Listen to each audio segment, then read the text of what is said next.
I first met Eleanor over 20 years ago when I arrived at her church to be her new pastor.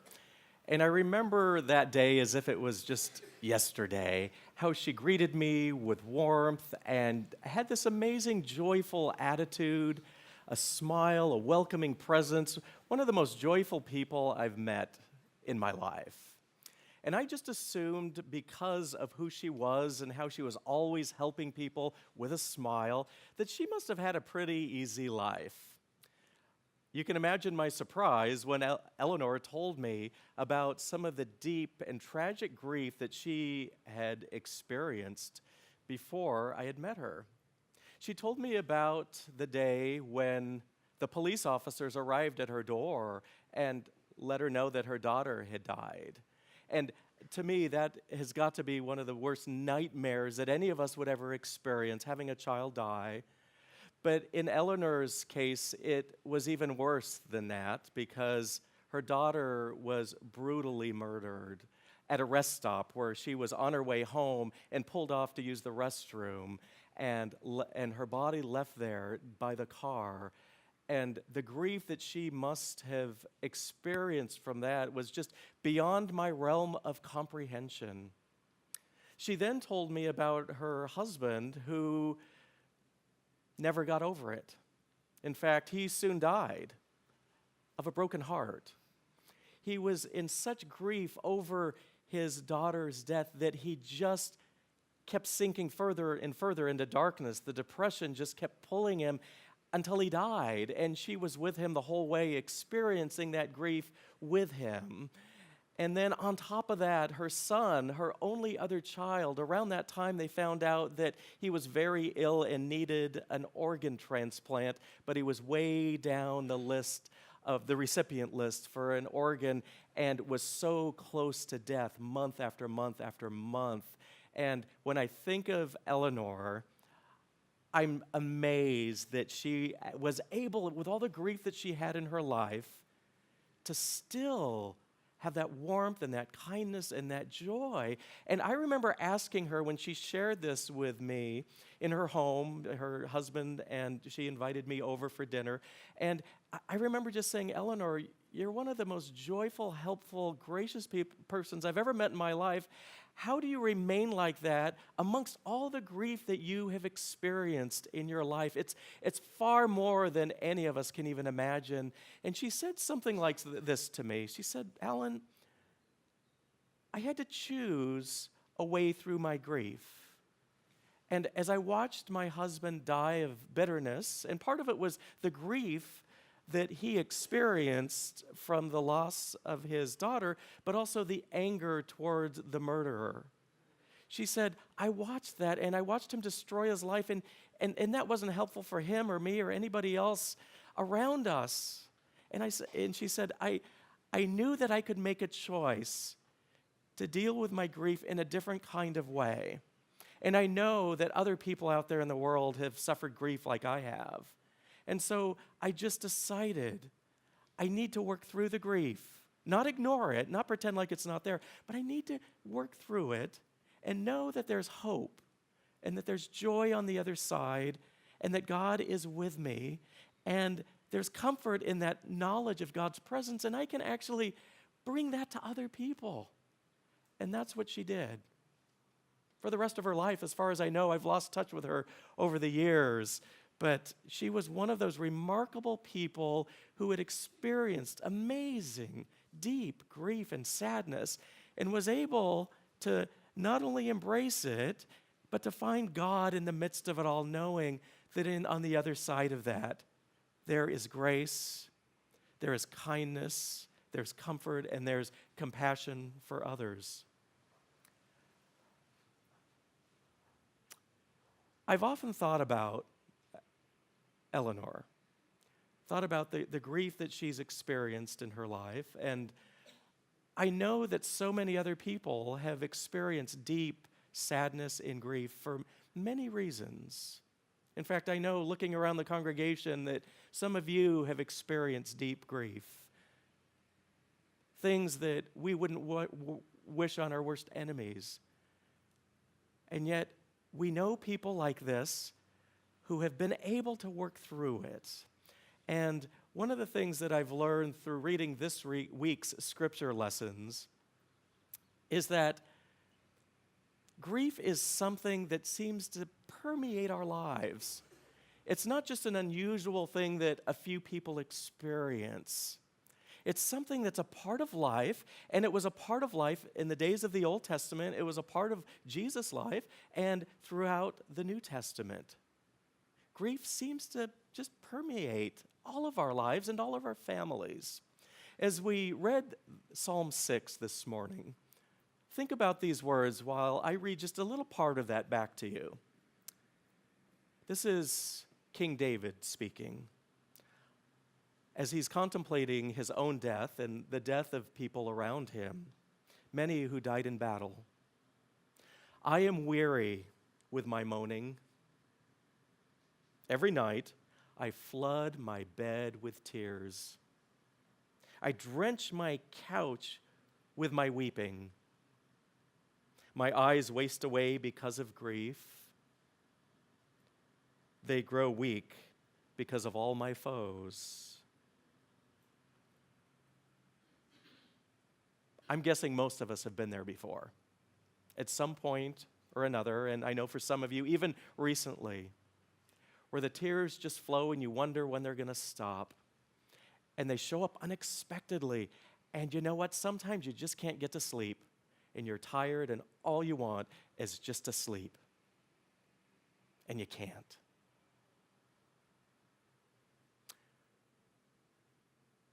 The hope in this passage for me is that King David had no fear of coming before God with his grief.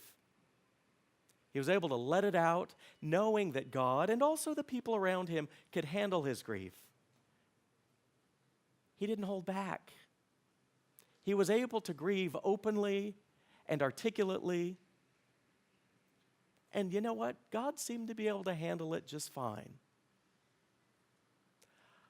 I hope when we experience our grief that we have that same freedom when we come before God, knowing that God can handle whatever our emotions are, whatever the deep grief is that we might be experiencing at the moment, and there's no reason to be embarrassed or afraid to let it out before God. I also have been talking to a few people about grief lately, the grief that they've been experiencing. And I've also been thinking a lot about how important it is to share our grief with one another. Sometimes we just like to keep that inside and say, well, it's personal. And I know we're all different in that way. When I think about my mother and my father, Mom tended just to let everything out without any filter. There it is. That's how she's feeling, and we all knew it. Dad, on the other hand, really kept just about everything inside. But I know that he experienced some grief in his life, and I know that we all deal with that differently. But I hope we never feel guilty or fearful when we express our emotions in any way that comes naturally to us. Hold on to those words from Psalm 6 the next time you're weeping, maybe even sobbing uncontrollably and unable to sleep. King David and so many others throughout the scriptures wept. Even Jesus wept. And then as we move on to the first gospel reading in Luke chapter 22, we have this scene where Jesus is anticipating his suffering and death. He knows it's just about to come.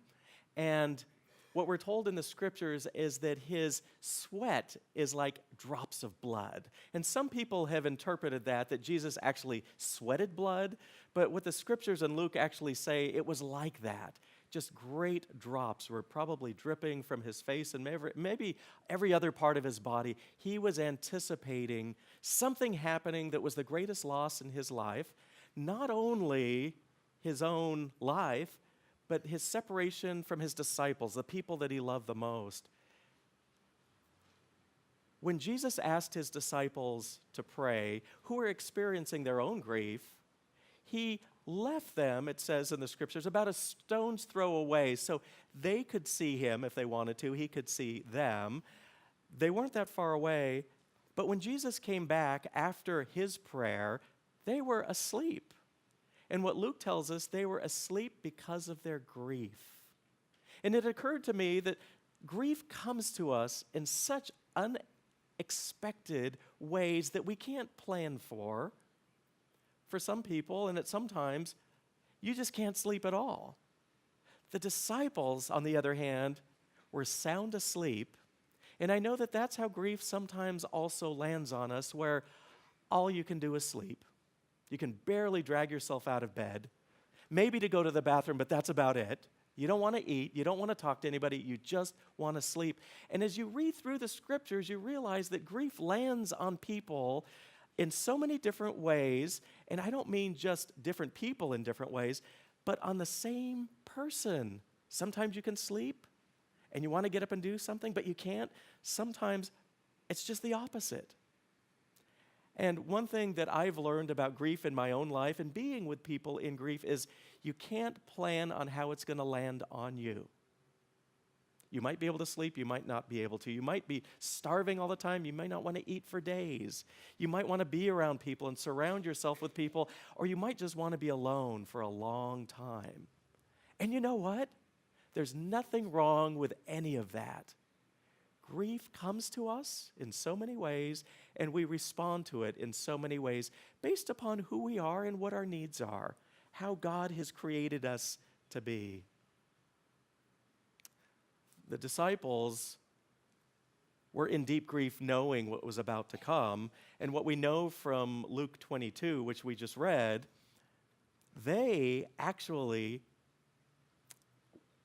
were not only in grief because of what was coming, but right after this conversation with them, the next actual thing that happened was Judas showed up with the police, the authorities, and kissed Jesus on the cheek. Jesus was arrested.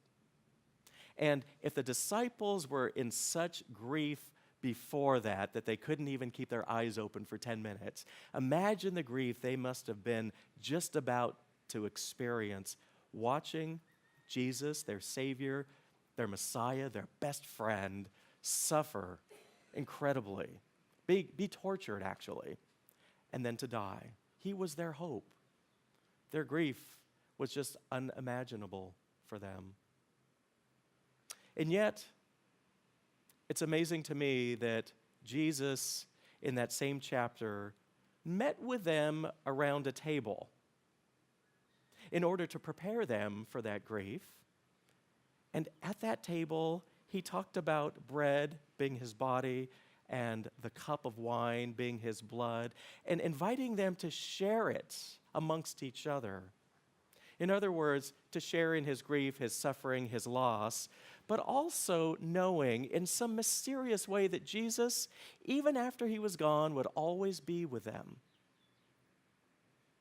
Doesn't really make sense to me still, even after all these years of being a Christian and being in ministry.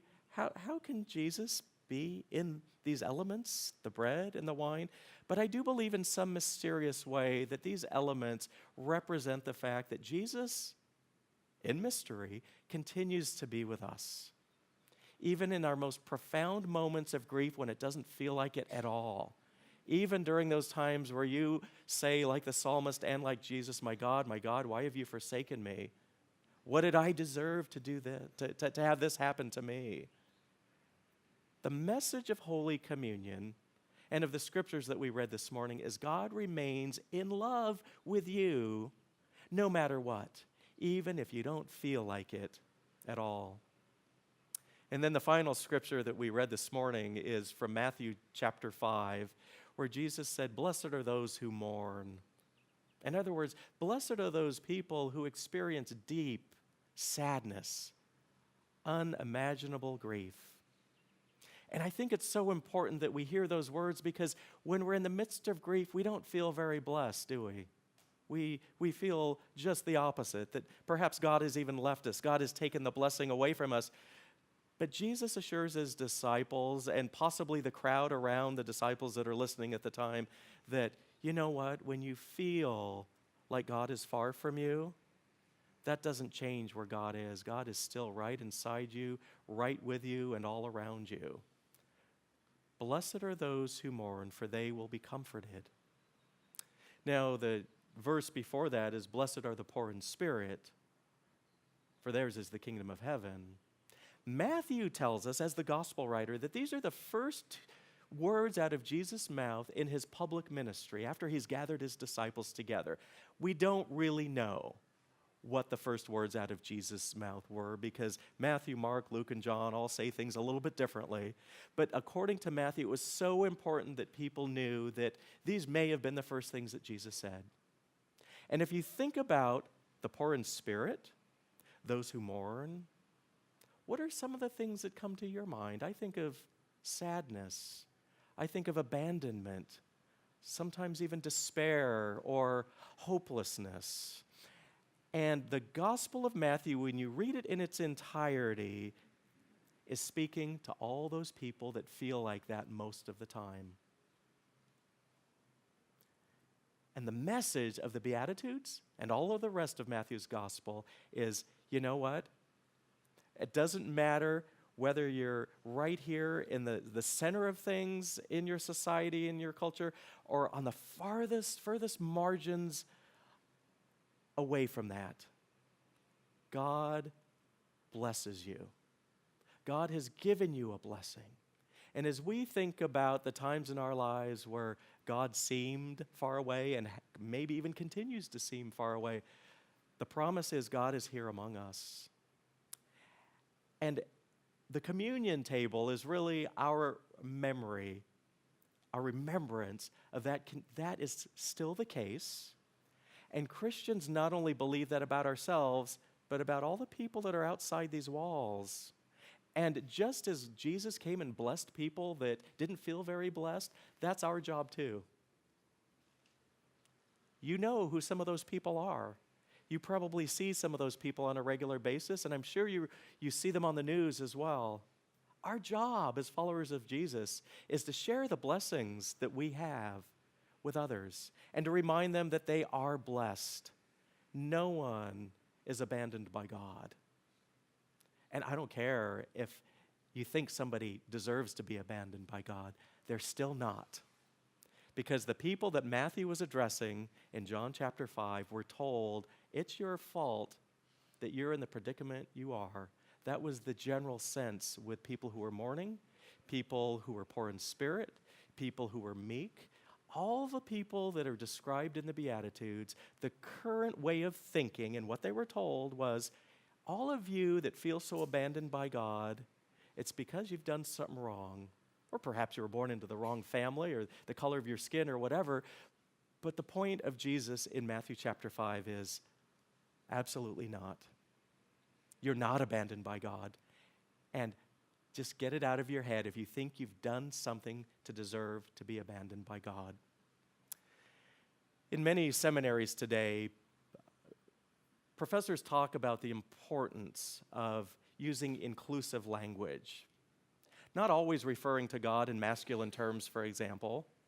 Making sure that people understand that God has masculine qualities, feminine qualities, all different kinds of ways of thinking about God. But I do remind you that in the Gospels, Jesus did say, our Father. And he talked about his father a lot, and it makes me think that he must have had a really good relationship with Joseph when he was a child.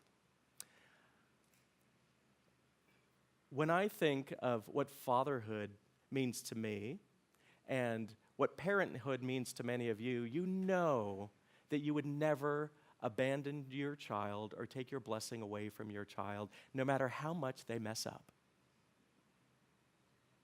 There's a reason in that culture that Jesus always referred to God, over and over again anyway, as Father.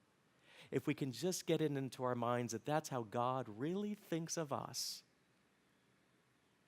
I frankly think that most of the problems in the world would just disappear. Especially if we started treating everybody else like that. In just a moment, we're going to celebrate Holy Communion, and the children are going to come in a moment. In our church, our tradition is to allow the children to come first. And one of the reasons I really like that is because the children, when they come, they haven't really proven themselves as Christians necessarily. They just come as children who want to participate in Jesus' presence within the community of disciples of Jesus. And the children come with their innocence, and it reminds me that we don't have to prove anything for God's favor, for God's blessing, for God's love.